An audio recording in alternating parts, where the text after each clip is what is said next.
Hey, welcome. Have you ever just picked something up and thought, "Wow, this is perfect." But what does that really mean? Is it because it looks amazing or because it just works exactly like it should? Well, today we're going to dive into the surprising truth about what makes great design, well, great. So let's just get right to it with a big question. What actually makes a design good? Is it some kind of science, something you can measure and prove? Or is it more like art, something you just feel? It's a question that really gets to the very heart of how we create things. We usually think about this in two totally separate buckets. On one side, you've got how it works. This is all about function, right? Solving a real problem, meeting a need.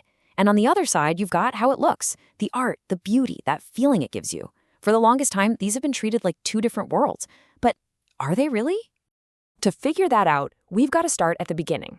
Because here's the thing about every great design. Before it's ever beautiful, it has to be useful. So let's start there, looking at design as a really structured, almost scientific process. And it always kicks off with a simple problem that needs solving. Let's take an example we can all get our heads around. Designing the perfect lunchbox for a kid. What does it need to do? How's it going to be used? For just a second, forget about the cool colors or shapes. Right now, we are laser focused on the problem. Now, this idea of a structured progression is super important. It kind of shatters that myth of the lone genius designer just waiting for a lightning bolt of inspiration to strike. Nope. Effective design is actually a methodical journey. It starts by asking a ton of questions and really truly understanding what the core needs are. So, what does that journey look like in the early stages? Well, first, you define those needs. For our lunchbox, it's got to keep food fresh and it has to be easy for a kid to carry. Step two, you explore a whole bunch of ideas, usually with what's called rapid sketching. And only then, after all that, do you start to actually develop the thing. See? It's a pretty logical flow. And I love this quote because it perfectly sums up the mindset for that second step. At this stage, you are not trying to draw a masterpiece. It's all about getting as many functional ideas down on paper as fast as you possibly can. You're prioritizing swift capture over aesthetic perfection. The mantra is function first. Okay, so we've got a functional prototype. It works, it does the job. But let's be real. Nobody gets excited about a plain gray box that just works. So how do we make people absolutely love it? Well, this is where things get interesting. This is where we add that crucial layer of art.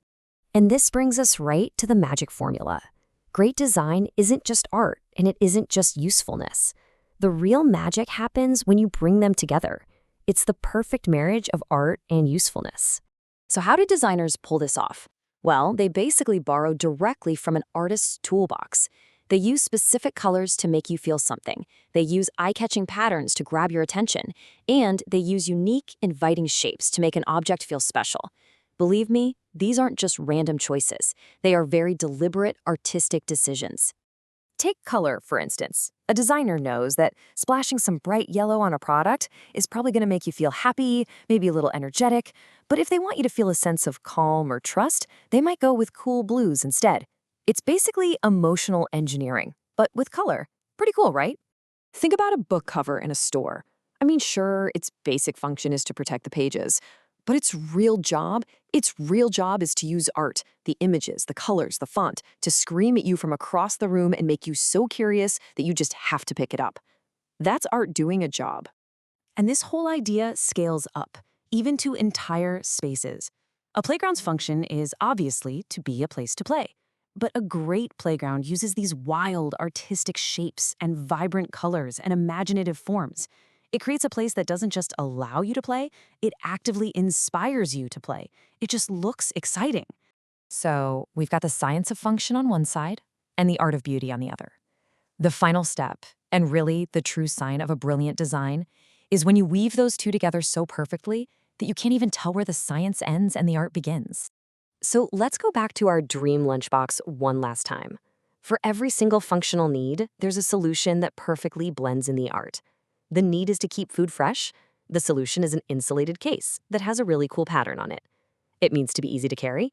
Okay, let's make a smooth handle in a fun, bright color. And the ultimate goal, get a kid excited for lunch? Well, let's make the whole thing look like a rocket ship. This right here is where function and art become one and the same.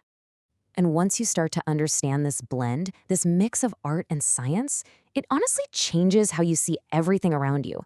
all of a sudden, you realize you're not just surrounded by stuff, you're surrounded by thousands upon thousands of tiny creative decisions. Which brings us to this really powerful idea. The person who designed your favorite coffee mug, or the chair you're sitting in, or the phone in your hand, they aren't just an engineer. They are truly an artist of the everyday world. Their job is to make the things we use all the time not only work perfectly, but also bring a little bit of beauty, a little bit of joy into our lives. So that leaves us with one final thought. Just for a second, look around you right now. Your keyboard, your lamp, your water bottle. Which one of those totally normal, everyday objects do you also kind of think of as a little work of art? When you find it, you'll know. That's the power of great design.